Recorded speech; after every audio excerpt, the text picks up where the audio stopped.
All right, let's see. Is this thing on?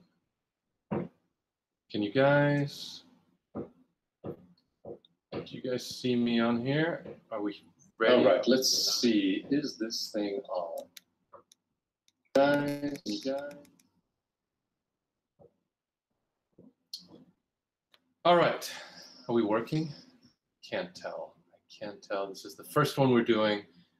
Can't hear you. That's not ideal. How about now?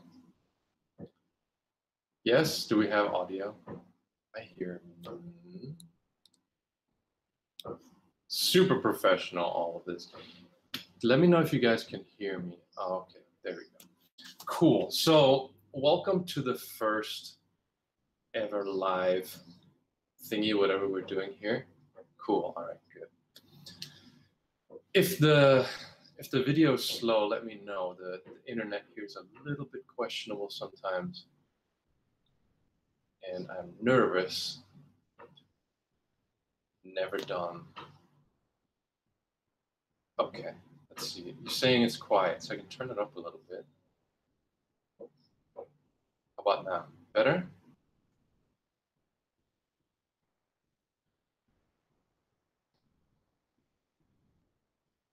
Think.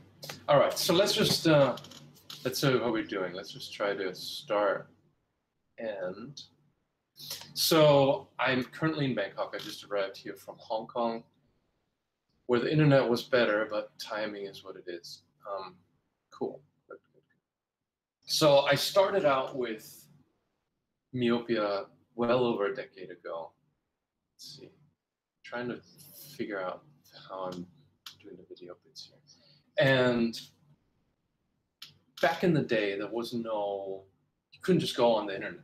There was no single resource to help you find real scientific answers to questions. You couldn't even, you couldn't even go online and just read a vision biology book. It was all, you'd have to go to a library, right? And then you'd kind of have to go to a university library where there would be advanced biology related stuff. So it was really difficult because I started going into optometrists when, and you probably, since you know me and you know the site, you know the backstory, I had reached the point at just under -5 diopters where I felt like I can't deal with this anymore. Like it was just, up until then, I was kind of an addict to glasses, to be honest. I liked glasses, like in a weird way, going to the optometrist and having that for one, getting new frames, like you're a kid, right? Like it's exciting, you're getting attention from your parents, you're going somewhere together, and then you get to pick out frames, and then you get to wait for them. It's like a mini Christmas, and then you put them on, and the first time you go outside, it's like you can see so much clearer than before. You guys still good? I'm watching the live chat here also. So I like glasses. Like I hate to say it, but I reached the point where I didn't understand what that was doing to me. Like I sucked at school sports, right? Because, you know, the huge, oh, thanks for the feedback. Appreciate it. Awesome. Like, I don't know about you guys, but, you know, I grew up in Germany and sports was a huge part of school. Like it was 2 hours a week or a little bit more than that. And they would be playing soccer and basketball and all this stuff. And when you wear glasses, you literally have your field of vision is limited to this, right? Like if you're wearing glasses right now, you forget about it because you just tune it out. But the frames, they stop here. So all of this peripheral vision, that's a huge part of your vision, isn't working right. Yeah, it is. I don't like to mention it, but it is a German name. So when your peripheral vision is killed, you feel insecure, and you don't notice this because it happens gradually over time, and you're not a kid, you're not practicing meditation, you're not practicing awareness on that level, so you don't know. But like all the things that are going around here, your visual cortex now says something's wrong. That part is not working. I did, so Chime, if I'm getting your name right, why didn't I get contact lenses? I tried contact lenses back when I was a kid. At that point, my parents didn't offer it. Nobody mentioned it. I didn't think about it. Remember, this was quite a while ago. We're talking well over a decade ago. there obviously were contact lenses, but at the time, like I remember hard contact lenses were still a big thing. Didn't come up for the first however many years. And I didn't notice it. I didn't know what was wrong. Like in hindsight, I'm realizing that not having peripheral vision makes you anxious. You forget about it because you become accustomed to it as we're wired to do. Like we get used to things, but all that stuff is gone. So if the ball would come flying from over here, I would just be in a state of not panic, but just discomfort. And like a lot of kids that I see wearing glasses, they're not comfortable with that kind of physical activity. So I didn't realize glasses were doing that. I enjoyed going shopping for glasses. I basically liked glasses. How old was I when I first started developing symptoms of myopia? I wasn't aware of it. What happened to me is my parents just took me to the optometrist. My parents are both doctors and they like checkups, and a family friend is an optometrist, and he is like, just gave me an eye checkup, and I don't remember the exact age. I would say maybe 13 or 14. So he just said I needed glasses. And he's since retired. His son is running the practice now. And one of these days I'm going to go back and just do a video with them. I really want to. They're great guys. Like I really like them. I have nothing bad to say about them. But anyway, so the point of this whole backstory being is I like glasses. I like glasses. I still like glasses. Like I got nerdy about them, like high index. If you research a little bit, like high index lenses, they get really technical. Like you can buy some expensive optical, super high quality lenses, and then Transitions Optical, they do the lens coatings where when you go outside, the lens is tint. And the latest one, or maybe not the latest one, the latest one that I had ever tried was like Transitions or so. Really quick. I mean, you go outside and they're dark. Come inside and they're just like less than a minute, they're back to light. Like they're so cool. So, and I got into tricky, cool frames and all that stuff. So I really like this. I still like, I mean, as I'm saying this, I miss glasses. And that was all fine and good. And I remember the last pair I had, they were 700 euros. And I was trying to get a taxi at night. It was taxis have those little signs in the front windows, and I couldn't see the signs, like the sign that's lit up when the taxi is available. And then I went back to the optometrist, and then they said I needed -5 something. And okay. Yeah, let me know if the stream quality or the audio quality is no good. I can't really fix it, but I'd like to know what you guys are getting over there. There's a little bit of delay, it looks like, between me talking and video arriving, so there's that. That sucks. Yeah, I see video being choppy. Well, keep me posted, you know how it goes, we'll try. So,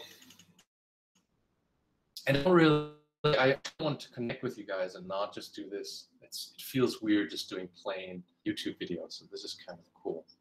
Okay, cool. Glad it's working better. So I went back to not my optometrist, but I was in Asia at the time, ironically. And they said I needed -5 something, and I also had astigmatism like a doctor or so. And I just remember looking at my glasses, which were 700 euros. They were not very high index. I don't remember the numbers, but they were rimless. So the rimless ones, you can see the width of the outside part of the frame, and it was like Coke bottly thick. And I was single at the time, and I think that probably played some part in it. Like just the idea of them being any thicker than they are now was just, I couldn't deal with it. Like it wasn't even about getting higher prescriptions or more glasses or whatever. It was just looking at the side of I remember looking at the side of the frameless thing, looking at the lens going, I can't do any more of this. So I started experimenting with a lot of stupid stuff. I went to other optometrists. I'm like, how does this happen? And I think the mistake that we make, that's very common, I certainly made that mistake, just the microphone, is not asking why. Like we don't ask why. We don't go, what caused this? And when we do, we get this answer of it's genetic. And we're so used to not pushing that narrative further because, especially before the internet. Now it's a little bit different because people question more stuff since there's the internet. But before the internet, especially in my small pea brain, I'm checking the live feed here. Awesome. I really like the live feed. It makes me feel better because I was feeling all nervous about this. So there was nothing, but I started wondering. I'm like, okay, so if it's genetic, like, why wasn't it genetic before? And this took me a long time. I'm really not a particularly like insightful person. I'm no different from anybody else. Like we didn't ask. And I'm leaning in a little bit here at the screen because behind me is a huge window and it's quite bright out there, and the screen doesn't really get that bright, so it's a little tricky. Hope that works okay. So couldn't deal with. Something happened, and then I went to an optometrist. I'm like, what's going on? And at the time, I was traveling a lot. I did all right. I decided I didn't want to be in the rat race. I wasn't that much into making money. More into just traveling and experiences. And as I was traveling, I was actually leaving, I remember, and I was going to Europe, and I started asking anybody and everybody to find there because the first guy I found actually said something interesting. He said, you shouldn't wear the glasses if you don't need them when you start, and then they're not going to get stronger. It's an old weird guy. And I think if 10 optometrists from the start would have told me it's genetic, it's genetic, it's genetic, it's genetic, I would have probably given up. But that guy kind of opened the door to, he was very old, he'd been in practice forever. I'm not going to quote numbers because I don't remember. I'm also trying to read the feed here.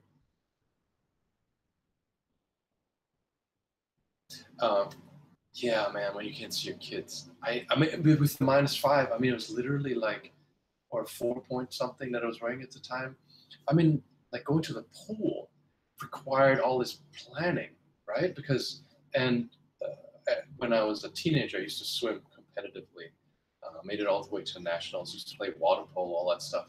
And as my vision continued getting worse, it was like slow boat frog. You don't realize that you're becoming a handicapped person, but you are. Like I'd have to plan out, like, where's my locker? Because if I put my glasses in my locker, I'm not going to be able to read the number. With a -5, I mean, you're like a blind rat trying to find the little numbers on the locker. So I'd go through all these things to make sure that I'd be able to spot my locker where I left my glasses. And like all this stuff, it just got worse. I couldn't see my teammates. And you can't be, like, the glasses would fog up if you're using them around the pool, and you can't leave them anywhere because they're going to get lost. Like, we put up with so much stuff in life because we lack context. We lack seeing what an alternative would be. And looking back at that stuff, it was rough and entirely avoidable. So the weird old optometrist said, if you never wear them when you don't need them, they don't go up. And he was a weird guy, and we just kind of had a bit of a language barrier, and it wasn't a great, insightful conversation, but it made me go, well, what else? And then I just basically made a hobby as I was traveling around of talking to optometrists, and I found, like, in Eastern Europe and Russia, all of a sudden there would be a ton of them that said the same thing. It's just glasses make your eyes worse. But oh wait, I'm reading the live stream again. So I didn't know. So I got to the point where enough people had told me, and this was in like ex-Soviet countries, ex-communist countries in particular, like wherever there isn't so much developed sales infrastructure, and I wasn't really thinking of it that way at the time, but I noticed the trend of, I remember I would go to the grocery store in the morning, Hungary maybe, and you'd have to go early to get milk. And there wouldn't be milk every day, and there would be only one kind. It would be in these little like plastic bags. It wouldn't be in an actual carton. It would just be these little plastic bags. And you'd have to be lucky to get them. And I feel like in those kinds of countries, you'd go to the optometrist, and there'd be different kinds of people. You know what I mean? They'd be like listening to you and paying attention, and they wouldn't have a bunch of stuff for sale. I didn't make the sales connection. I just had this in my head. as I'm telling you the story, that whenever you go to the crappy grocery stores, you just know that you find an optometrist who tell you, yeah, glasses aren't really that great for you. And but again, there I was stuck with the, well then, if glasses had something to do with my myopia, that doesn't help me in, like, there wasn't nobody who said, well, you can fix it, right? So I got the bright idea of finding a library in Western Europe and starting to read biology books. And again, you guys are so spoiled because you have the internet. Like, having myopia as a resource, I feel like if only that had existed, I would have saved untold amount of time. Oh, welcome, Andrew. You made it. Nice. So you didn't miss anything, Andrew. I'm really I'm still talking about what happened kind of on the way to figuring this out. So it was really fortuitous because today's a different game, because today you can go to Google Scholar if you have any inkling that myopia is a funny animal. And that was kind of my intention with the site, is you don't have to, I mean, I'm calling myself the eye guru because I don't want people to look at me as the guy. I just want, I'm just the guy who's saying, hey, there's something up here. And now you can just go to Google Scholar. The fact that that exists is incredible. Anybody who, you don't have to use myopia, you don't have to use my resource. Anybody who's curious enough to go, what caused this? Like the path I was on that took literally forever, because you'd have to leave right now and find a library that has advanced biology books, you know, and then you'd have to find one that deals with vision biology. Like it's a whole totally different thing than just jumping in a different tab on your computer and going, oh, let me look up what causes myopia, because it's in there. And I think a huge part of what I care about the site is creating the doubt. You know what I mean? When you're searching for related stuff, like I know astigmatism and like headaches related to glasses, we show up on Google a lot for. And all I want people who are doing eye-related research, not necessarily trying to fix their myopia, but just eye-related research, to go, huh, that's weird, right? And then you just open another tab and you go to Google Scholar and you can easily find yourself in the rabbit hole of there's something going on here. So that you can at least, like, I feel like when you go to myopia, you can at least get to the point that I got to back then, is to say glasses are clearly part of the problem. And so anybody who tells me that glasses are not part of the problem, it's genetic, I'm already not trusting them. So I made it that far. And then I started reading biology books. And there was a fair bit of really not fun to read stuff that, yeah, that's true. People can become more farsighted. The eye changes. I mean, myopia researcher, it definitely, the eye adapts to stimulus, but we'll get to more of that in a little bit of. And Blake says he found myopia because headache from my glasses, and that is a huge search result on Google. So that kind of stuff makes me happy, because people aren't really looking for how to end my myopia frequently. It's not common. Like people are looking for like how to lose weight and how to gain muscle and what about hair loss and all that stuff. Nobody's looking to fix their myopia. So anyway, so I made it to this stage where I was reading biology books for a while, and I found enough information to go, okay, the axial elongation, like the way the eyeball elongates, when you're a child, you're hyperopic, your eyeball's too short, right? It grows longer, and if it grows too long, that's when your focal plane is in front of your retina. You know all this stuff already. That's when you become myopic. So why does it grow too long? You know, so and today you can literally, with myopia, you can just read it. Literally in a couple hours, you can find out all the stuff that took me years, literally years to figure out. Because I was also not doing this full time. It's like, oh, let's see if there's a library in this town. What causes the eye to grow too long? And there weren't, like, it is not like on Google Scholar where you can just connect search dots, right? Like, to find one paper, like try to find Reef University Library. It's the most tedious. You'll waste days and still be nowhere near. I mean, Google Scholar is the most amazing thing.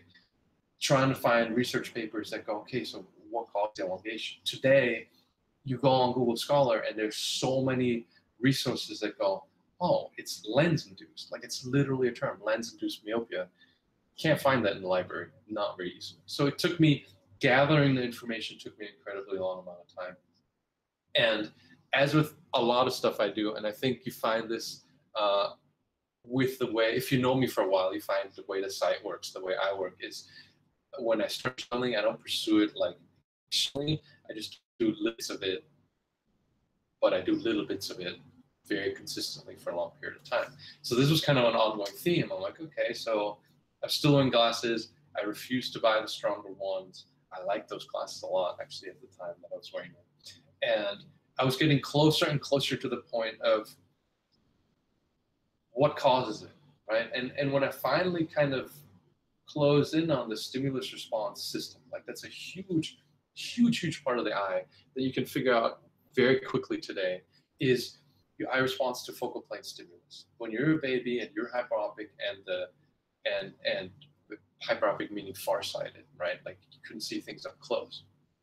The eye adjusts to that. It's not because you're growing up. It's not the same rate that your feet are growing, your eyes are growing longer. It's they're adjusting to the stimulus. That was a huge key part. And that took me a while to really make sense of. I remember reading it and it just kind of passed me by because I am not a huge genius. Like somebody smarter than me, many people smarter than me probably figured this out, and probably before internet days, and probably exists elsewhere now, like hidden away. Like I think a huge part of myopia is not marketing, but like the pieces that make it findable and semi-readable and searchable. Like people complain about the blog all the time. Like I get these emails, it's not well organized, it's badly written, blah, blah, blah, blah. And I'm like, you can't imagine how spoiled you are. Like honestly, like this is, I know it sucks, but it's a bazillion times better than what existed before. And I think realistically, somebody who's figured this out, who must be much smarter than me, doesn't have the incentive, or doesn't put in the effort, or doesn't have the other bits. Like I feel like now today, the knowledge that I'm contributing to myopia is like 10% of the whole thing. Like there's so much other stuff, like just running the stupid website, like stupid stuff like pages load too slow has turned into overtime, like not, one day, but it's turned into such a long quest of figuring out how to get page load times fast enough to where Google likes it. And I feel like somebody who is a myopia researcher who really understands that stuff, how could they possibly be bothered? You know what I mean? Like, so I feel like I'm clearly not the first guy that's figured this out. I'm one of the fewer people who continually put in enough effort to where this becomes reachable on a larger scale, I think. And it's kind of, because then also like I get people saying, oh, you're doing this for the money. And I'm like, if you figure out this much crap about doing something online, you're not going to do it for a topic nobody cares about. Like people don't do, like if you are into like search engine stuff and you do a search, how many people are looking for how to improve their myopia, the number is vanishingly small compared to any number of either illnesses or vanity things or anything else. Like it's stupid. So a lot of fortuitous things happened for all of us to end up in this spot. And I remember I reached the point where I was like, okay, so stimulus response, glasses cause it, and I couldn't go without glasses. Like sometimes I get email from people that have several diopters of myopia and they just stop wearing glasses. And I'm like, how could you? Like, why? That makes no sense to me. I can't find my keys if I don't wear my glasses.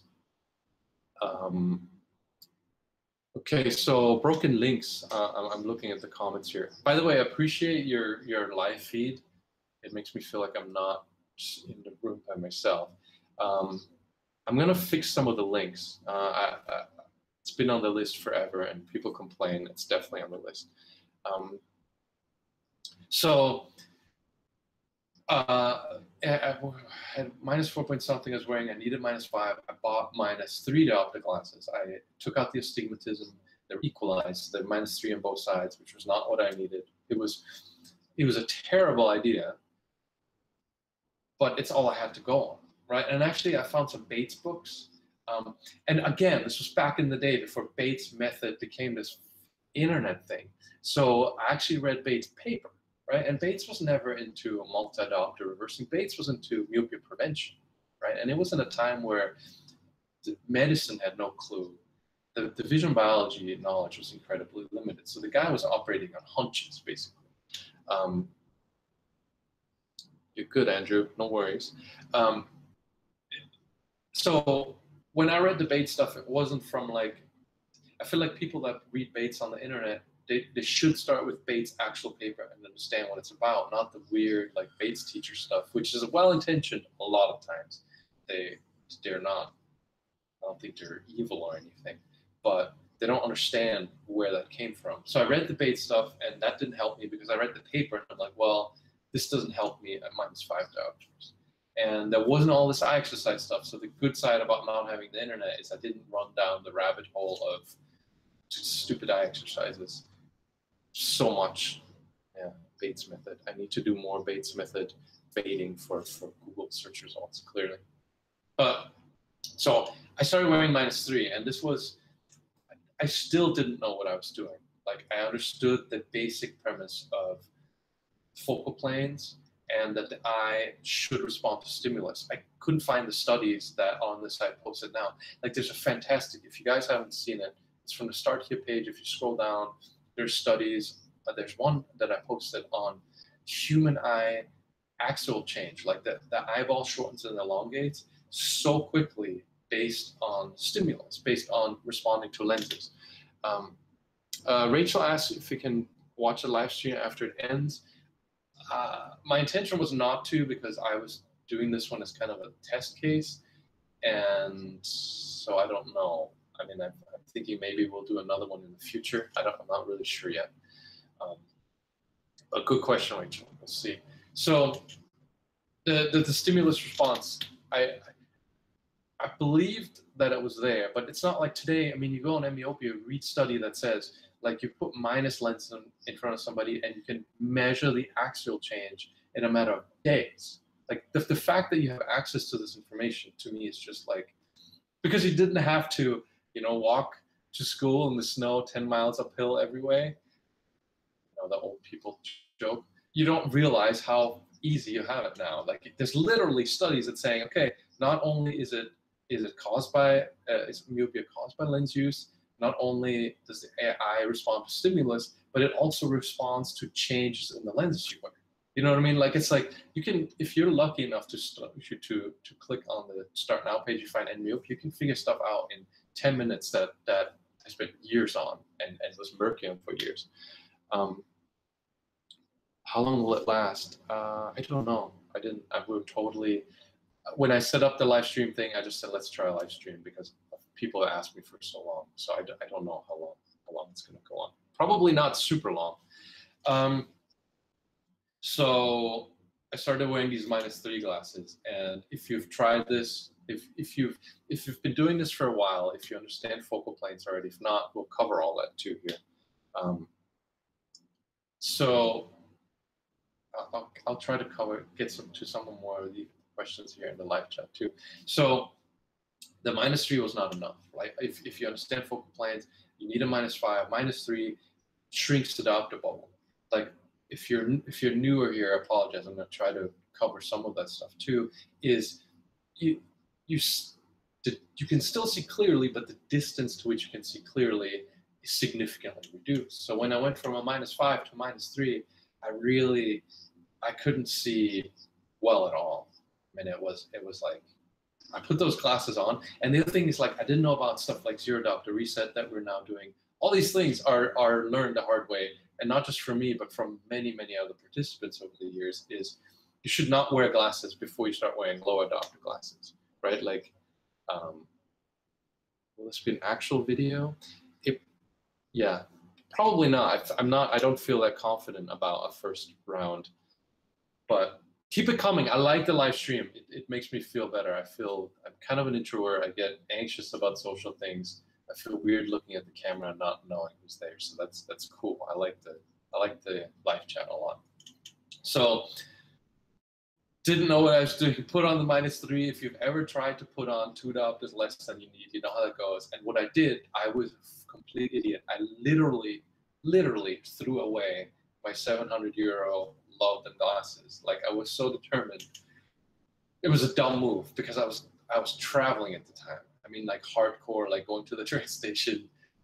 There was no Google Maps on your phone. Like there was none of that stuff. And I just had these -3 glasses, like a complete freaking idiot. And I remember I went to Laos, and this was back in the day, Laos. Like, I don't know, I haven't been to Laos in a long time, but thanks, Blake, appreciate it. So I remember going to Laos, and if you have any idea about Laos, it's like, it was nothing. It was completely nothing. And like crossing the border, like the bus dropped you off at the border and they didn't go past the border. And it was nighttime. And if you know, like your pupils dilate, right? And you need contrast to focus. So if you have focal plane error, any amount of focal plane error becomes amplified. The more your pupils open, the less clearly you're going to see with focal plane error. And the less light there is, the less contrast you have. So that amplifies it some more. If you've ever noticed when you were lower than you need correction glasses, where you have a blur horizon, so you're having a bit of focal plane error on purpose, it's unnoticeable in good daylight, but the less light there is, the more obvious it becomes.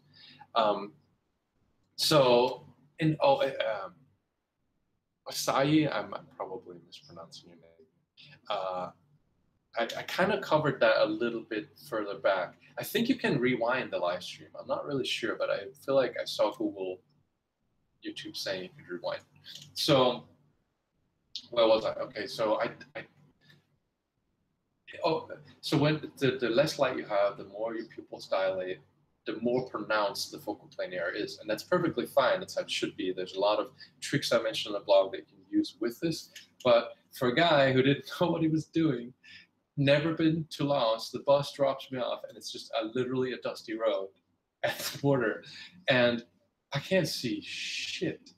I remember thinking that that was the worst idea ever. And I have a lot of bad ideas. Like if you read the blog long enough, like I paraglide and I kite surf, and I get into all kinds of dumb stuff. But that was pretty dumb, because literally, if you think about it, there's a complete language barrier.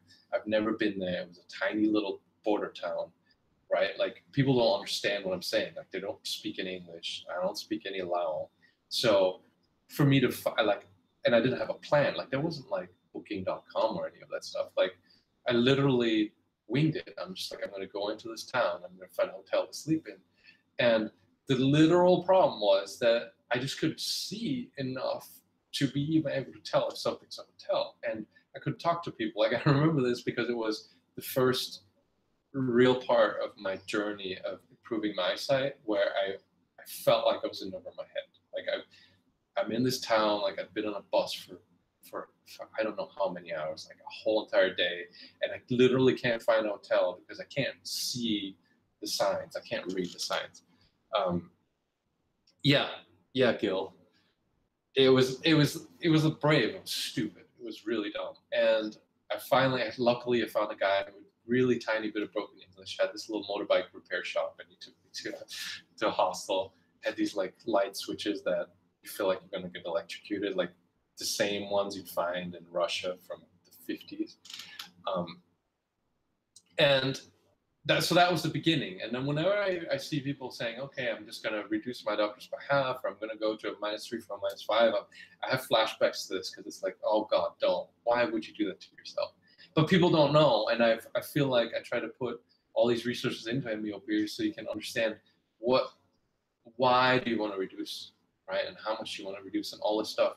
One of the things that I think we need to talk about more in this live stream, and I probably shouldn't digress forever in my backstory, is before you make changes, you have to understand what you're changing and why you're changing it. I get a lot of people who get excited, right? Like they go on myopia, they kind of get some of the basic framework, and then they try to jump right in. They get rid of their stigmatism, they equalize, meaning the left and right side diopters should not be the same for them, but they should make it the same, and bam, they think that's it. Like, you're not off to a good start there, because what I've learned over the years from that experience, and then I'm gonna stop there with the backstory, but like this evolved through a lot of trial and error that I eventually adopted to the -3. I never bought higher ones. I didn't buy any -4. I really, really should have. My vision eventually improved quite slowly, but because I really needed those glasses, I started active focus without knowing what active focus was. And I could focus on signs eventually. Like the world would be blurry, but I could get a sign to clear out. A lot of really key experiences. I wonder how much of this would have worked without that. But because I really had to have it, it worked. And then my vision started improving very gradually. I didn't keep measurements. I didn't keep a log. Like a lot of the things you find in myopia are really from a guy who learned the hardest possible way. So when I say keep a log, measure centimeters, right? Measure the close-up, measure with an eye chart, and measure a real outdoor landmark. You have to measure those 3 dimensions because you don't see change all the time on each. And when you're not sure if this works and you're not sure if you're doing everything right, you absolutely need, or not absolutely need, but you really should have a way to look back at where was I yesterday, where was I last week, where was I last month. So Gil is asking how I discovered active focus, and I think I just answered that without having looked at the live chat there for a second. I got carried away. Is just having a -3 and needing to see the bus station sign, and it took a while. Like it definitely took a while, but I got it to the point. I don't know when it first happened, but I remember having a pretty good habit of being able to. I know there's a sign there, and it would be complete blur, and everything around it would be blur. But just knowing there was a sign there, and looking at it, I could get it to clear up. Like my active focus was really strong, but I think I literally didn't have a choice. One-way traveling. Like I had no home base. I had nowhere to go back to. I was just in perpetual motion.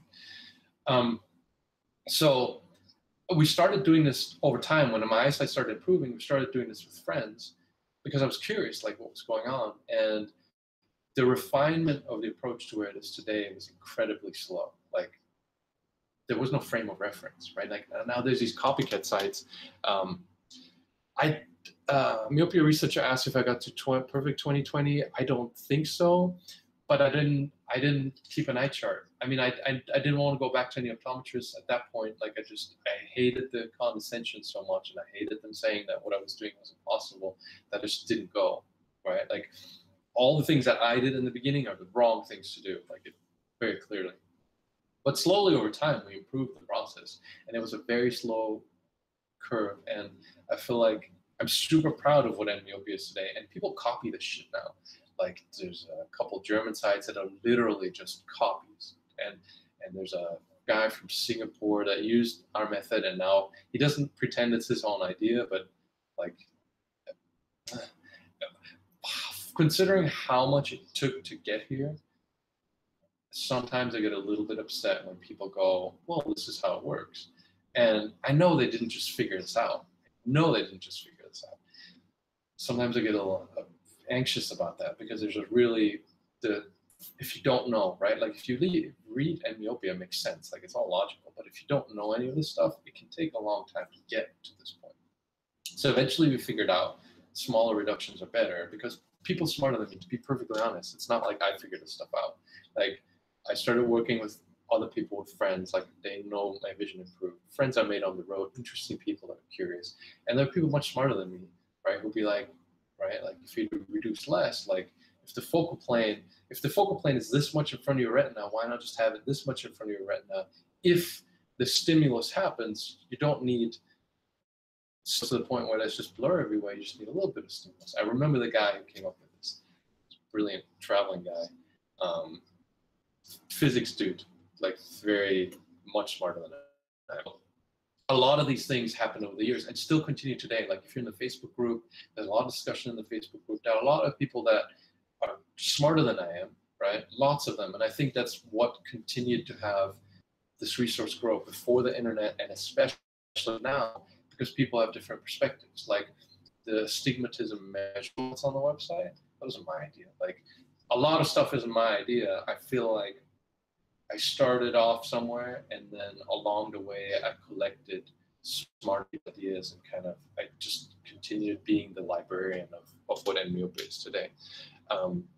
plus lens therapy crowd copycat. No, I mean, I'm not really going to claim that everything is a ripoff of myopia. There wasn't much of any of this before it, though, especially like before the precursor of the myopia side. Like that was kind of, because I did a lot of searching because I didn't want to be involved in this stuff. Like this was not my plan. There was just nothing out there. But then the more we put out there, and first I kind of stayed behind the scenes, the more other stuff that was really similar started creeping up. So, so the plus crowd, Deep Guy says the Facebook group is the second best product. Yeah, I think so. I think the book group, it's a much bigger version of the Travelly crowd and the Friend in the Past offering feedback. I think there's less tweaking need now than there was then. But like the other day, yesterday, there was a post. There's a guy who's into math putting up charts of how 5 diopters is totally different from 1 diopter. And I like these different perspectives on the same thing, like different brains, different wired people are approaching the thing from the same way. I think that's what it should be like. I feel like the intellectual property and all this, I own it and it's mine, doesn't work nearly as well as having a group of 8,000 people that are all with the same goal. And there's always somebody who finds something better. So, and I try to get that on the site. Thanks, Morale. Just telling a friend about Jake. People are not that open to vision improvement for some reason. I noticed. I have a fair amount of friends, even with low myopia, wearing contact lenses. They're just like, so what were we? So back to the -3 diopters and just starting out the wrong way. You need to read a fair amount first and understand what the focal planes do. I'm a huge fan. The reason I put everything together the way I did is, first is the iGuru thing. Like when you read the stuff, I don't want you to look at the author and be like, this is the guru, right? Or the doctor or whatever. I don't want you to, because I think that you miss the point. Not just myopia, but any kind of pursuit. It's not about, we do this a lot, like as humans. We look at the guy and we're like, this guy. But I want you to look past me. I want you to look at what I'm pointing at. That's why there's all this stuff, and that's why I don't bother trying to look more professional or presentable or get some crappy doctor degree. Like there's all these sites where the dudes make a ton of money by getting just a acupuncture degree, and then calling themselves doctor and then giving endocrinology advice. Like Dr. Axe, if you guys have ever seen that guy's site, to make a ton of money trying to be the doctor, the guru, the whatever. I don't want you to be that. I want you to see, okay, this guy collects this information. And then I want you to read the biology first, because people come to me and be like, does this really work? I'm like, you wouldn't ask the question if you were doing the research the way I wish I would be able to. I'm reading the questions again. Could you summarize the structured way every important point to reverse myopia? Yeah, Dr. Mercola. I am going to summarize. I'm sorry. I hope I'm not going on too long. I'm trying to get into the detail here in a second. So the ideal thing, and not just for this is a great habit. Like if you're getting into like weight loss or any kind of weird, any kind of topic where there's a lot of different people trying to sell you stuff, is look at the biology first, right? Like go to Google Scholar and research, like, what is the science? Not all studies are right. Like studies are not a religion. Like there's a bunch of shitty studies too, but it gives you data, right? Like you're reading a thing at the end of which there's a sales pitch, like an myopia. You want okay, where's the common thread to how this works? And so you understand the background of the biology first, and then you have to understand a little bit of the basic of optics. Like I got this question, like, just here now in the live chat, summarize in a structured way each point to reverse myopia is, to reverse myopia, I think first you want to understand the biology, because you don't want to go back 2 months from now and question whether this works. You want that answered first. Okay, here's how the biology works, right? So then you understand how the eye adjusts to stimulus, right? So once you know that is true, then the way we approach it, that's still a question mark. Like, doesn't mean that it's the right way, but you can make sense of why we do what we do. And then, let's just get into some more of the nitty-gritty details. Is you always start with close-up. Like people make the mistake of trying to change everything at once. Your visual cortex is not designed for focal plane changes that are randomly occurring. So first you have to address close-up. Close-up caused your myopia. Close-up right now is causing your ciliary spasm, right? Because you're sitting in front of the screen all day staring at the same distance. And if you overcorrect it for the close-up, you get hyperopic defocus, which causes more myopia. So you address one thing first. And to kind of give you the highlight overview pointers of the myopia method is read the biology, understand what's going on, so you're not questioning, does this work? Alex, we can get into a little bit kind of. I promised to leave him out of it. Like that was kind of, in the beginning, I tried to myself stay out of this because if you know me for a while, I'm an introvert. I don't want to be famous. I don't want to be known. I don't like my face on stuff. There was a gentleman who really should be running this stuff who was brilliant, truly brilliant. It was very apprehensive, and I pushed him to do it, and still feel guilty to this day. Like he had some bad experiences. The internet is really ruthless, and there's some really uncool people online, is all I have to say. Like if you want to do something on the internet that's like counterculture and not the norm, ask yourself if you really don't want to, especially if you don't have a financial motive, if you don't have a fame motive, it can really wear you down. And yeah, so that's maybe all I need to say about Alex. Like if you imagine a guy who's like a dignified, older, very well-respected gentleman, and then getting trolled online, like that's just not, and that was my fault because I pushed that. So let's get back to the what you need to do first. So you have to address close-up, right? And only close-up. In the structured programming back to 2020, we start with close-up because that's what caused your myopia. First, address that. So don't mess with distance. Like if you're just getting started, your visual cortex is a huge part of your brain. And it's not just a huge part of your brain. Vision is like your life, right? So if you start changing everything right now, you're losing reference. And you don't want to get in your car and not see the stop sign. You don't want to get on the bus and miss your exit. You don't want to have your coworker walk past you nodding at you and you don't realize it's them. Like you don't want to change a bunch of stuff in the beginning. Emily, thanks. That's very kind. You don't want to change a bunch of stuff in the beginning. You don't want to change distance vision in the beginning because distance vision is, you need vision at a lot of different distances and a lot of different lighting conditions while you're driving, while you're seeing people. I always say, do not mess with the distance vision. Just leave it alone, right? Like it's good, it's good. Start with the close-up because it's safe. You're sitting in a chair, right?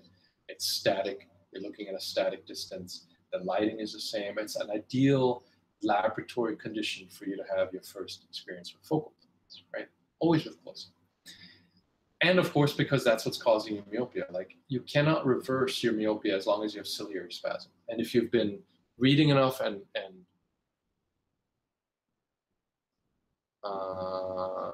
is it ending? Are you guys getting, I'm getting a comment here that I'm ending the live stream. I'm definitely not ending the live stream. If it's not working for you, let me know. I'm just going to continue. If it's not working, I hope it's working. So you start with close-up. Close-up is safe. Close-up is where most of your myopia comes from. Okay, all right, cool. Thanks, Gil. Thanks for the update. So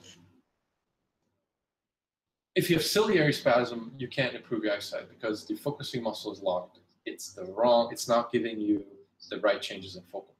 And we talk about this very much on site. Easy to check. I mean, if you've been out hiking for a weekend, and you've got your eye chart at home, and you've got your distance outdoor signs, then you can check how's my vision now. Like you have to establish the peak. Like I definitely don't have ciliary spasm now, and if you do this several times, you do it on a Sunday morning, you do it when you're relaxed, you do it 3 or 4 or 5 times, you'll find your best distance vision, centimeter and eye chart and real outdoor landmark, right? Like some written text outside at a static distance.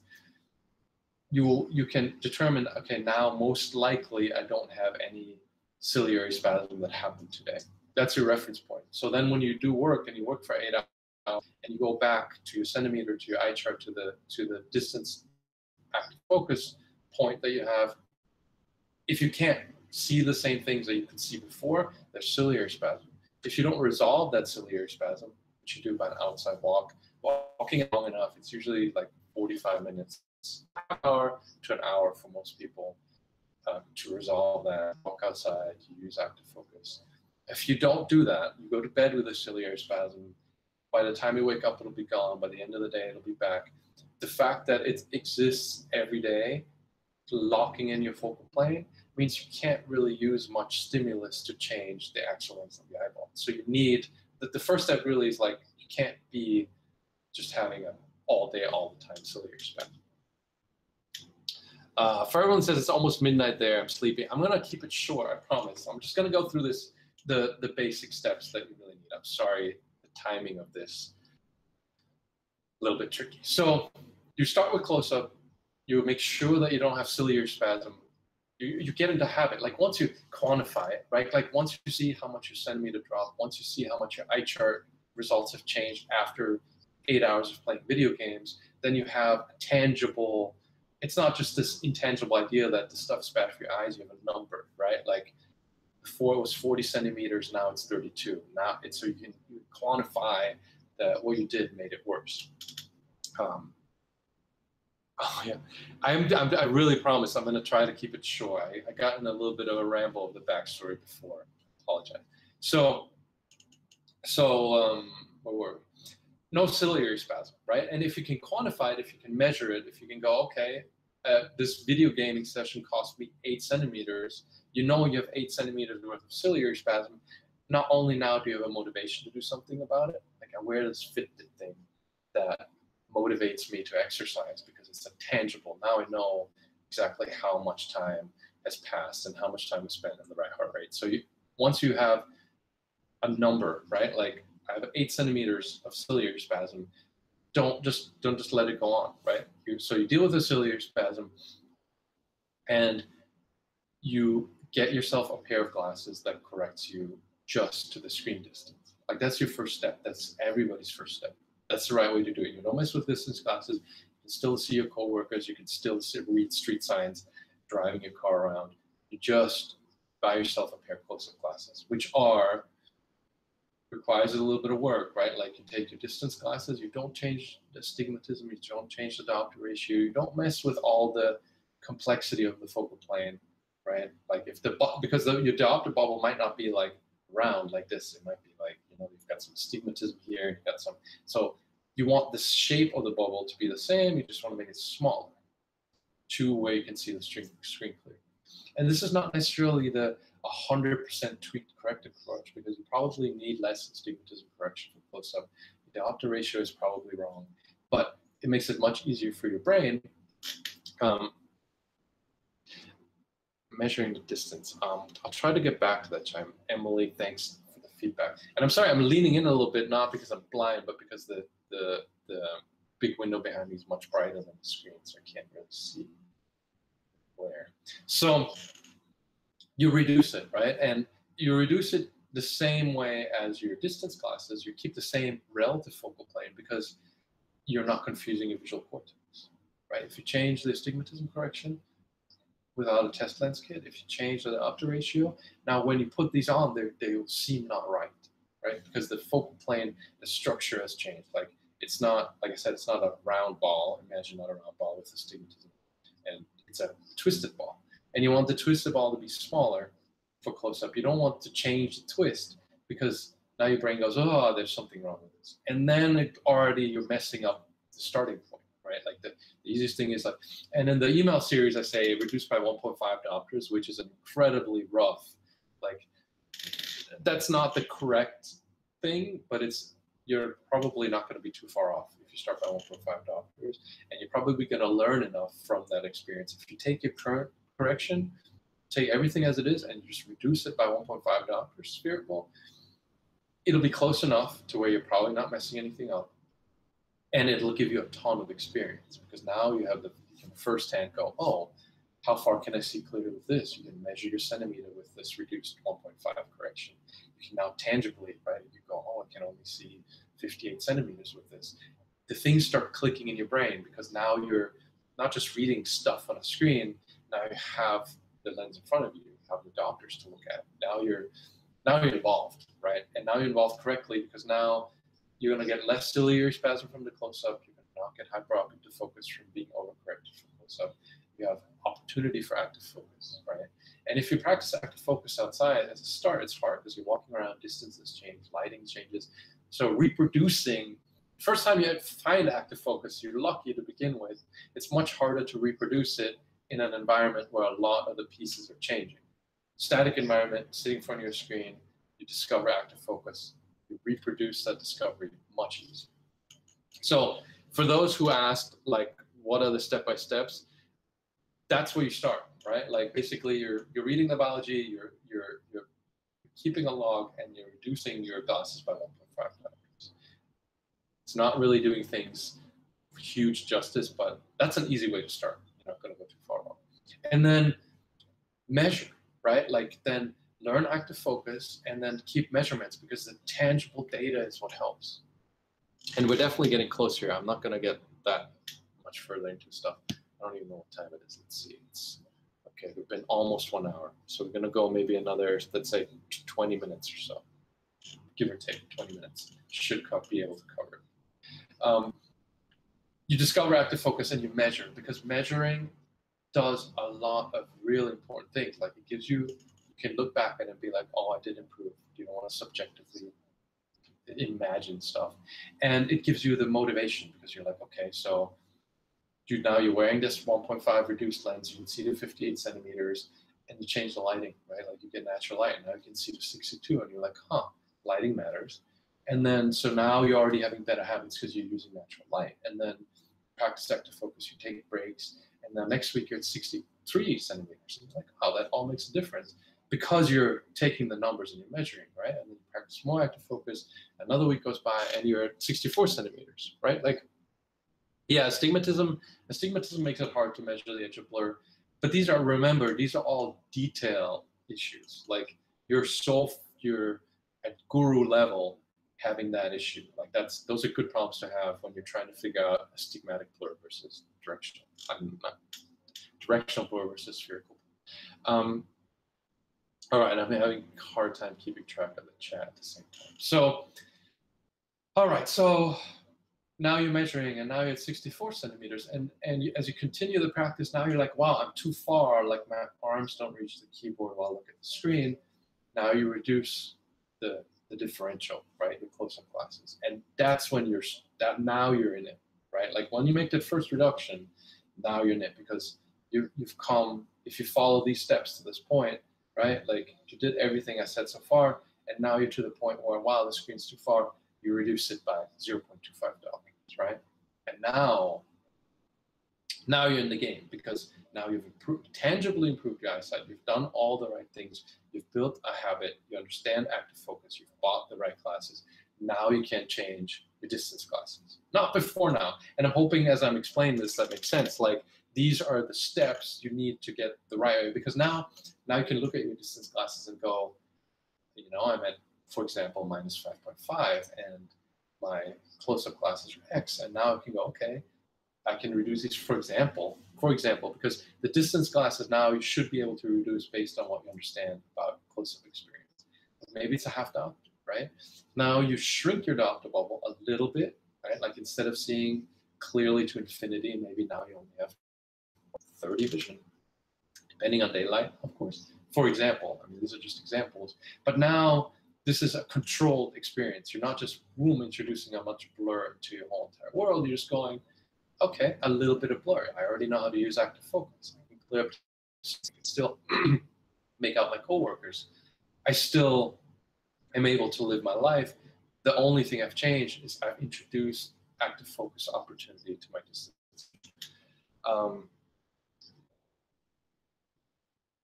On the blog. Yeah, okay, so you guys are having your own thing going on in the chat. That's cool. Those are the basic steps, right? Like understanding the biology, understanding measurements, addressing your close-up first, getting into active focus for close-up first, making a close-up successful reduction first, and then making you first, I know what I'm doing now, distance reduction, and now you're bringing active focus to your distance vision. And that's where you start really improving. Like distance vision, active focus, unlike what the plus lens people say and all that stuff is, that's where you're improving. In close-up, you're reducing your ciliary spasm strain. You're basically preventing things from getting worse. And the distance vision, active focus improves your eyesight. There's no substitute. There is no substitute for that. And you can check everything now, right? Like you know what you're doing. You know when you're close up, you can check your ciliary spasm just by checking centimeter eye chart. Did I spend too much time up close? Do I need a break? You can gauge the quality of your breaks by going, what is my centimeter after the break? What's my eye chart after the break? Did it resolve all my ciliary spasm, right? Like just with this, you have all the tools and ingredients to quantify whether you're on the right track. And then the last step or the last piece of the puzzle is every 3 to 4 months, you should be improving by 0.25 on average. Sometimes it's faster, sometimes it's slower. Your first reduction might be a lot bigger. A fair amount of people reduce a whole diopter of distance vision right from the start. Okay, I'm looking at the live chat here. 60 centimeters was an example. If you can see 20 centimeters, it's fine. It's perfect. Wherever you're starting is wherever you're starting. If we can get a little guru-ish for a second, is don't take a qualitative approach to where you're at. Today you're at where you're at. If you're 20 centimeters, you're 20 centimeters. It doesn't mean anything other than you want to be at 22 centimeters, right? And then you want to be at 20 centimeters. And the steps of the journey along the way is worth it. It's not about, okay, so I no longer need glasses. And I have to say, looking back in hindsight, the journey is fun. Like, I still love glasses. I miss glasses sometimes, right? Like, you're not doing yourself any favor beating yourself up of where you're starting out today. If I can give any like advice from all my experience is it's hard to do when you're starting out. It's hard to do when you're starting out, but just give yourself the mantra of enjoy the journey. Maybe you can't enjoy it yet today, maybe you're anxious about it today, but at some point it'll sink in that it's fun to get to 24 centimeters. Once you're at 20, it's like over. And yes, life without glasses, a whole lot better. But I mean, like at the last diopter, I started getting anxious about not using glasses. Like I missed glasses. Like glasses were fun. Anyway, I shouldn't say that. Get Plano glasses if you love them. It's not just that. Like putting glasses on and things clearing up is kind of magic, right? Like it's terrible. I shouldn't say this. You should absolutely get rid of your myopia. It's totally worth it. But don't sweat being at 20 centimeters to start out with. It's cool. You're gonna get to enjoy glasses and reductions for a while. That's perfectly fine. And I realize that saying this doesn't mean much necessarily when you're just starting out, but if you know this, at least you're gonna find it sooner. So 0.25 diopters every 3 to 4 months after the first reduction. First reduction might be huge, right? Like when you find active focus and you get the right glasses for close-up and you make the first reduction, you might find that you're totally overcorrected for distance. You may not be, but it's pretty common that it is. But that doesn't mean it's going to be that. If you can reduce a whole diopter in distance at first, like 20, 30, sweet. The next reduction is going to be 0.25, most likely, right? Like you want to reduce. I made a separate YouTube video on that, the last one that I made. Small reductions, 0.25 diopter reductions are the right ones. You're going to be improving, unless you're incredibly high. You're going to be improving at a rate of 0.25 diopters every 3 to 4 months. Super commonly, like that is, for out of thousands of people, that's kind of the mean, median, and average is pretty close for everybody. So if you're not making that rate of improvement, then you need to troubleshoot, right? Like, do you have ciliary spasm? Like that's the most common one. People are like, well, I'm not improving. It's like, did you test your ciliary spasm? Oh no, I didn't do that. Well, ciliary spasm will stop you from improving. Like if you're not getting outside, if you're not getting consistent distance vision active focus, you might not be improving. Those two pieces generally can fix all your problems if you're not improving at 0.25 diopters every 3 to 4 months.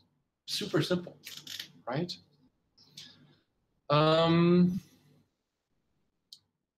Okay, here's some more questions. Unequal diopters like -2 and -1 in the other eye, you're going to slowly equalize the diopters. Over time, you realize you have a dominant eye. It's normal to have a dominant eye.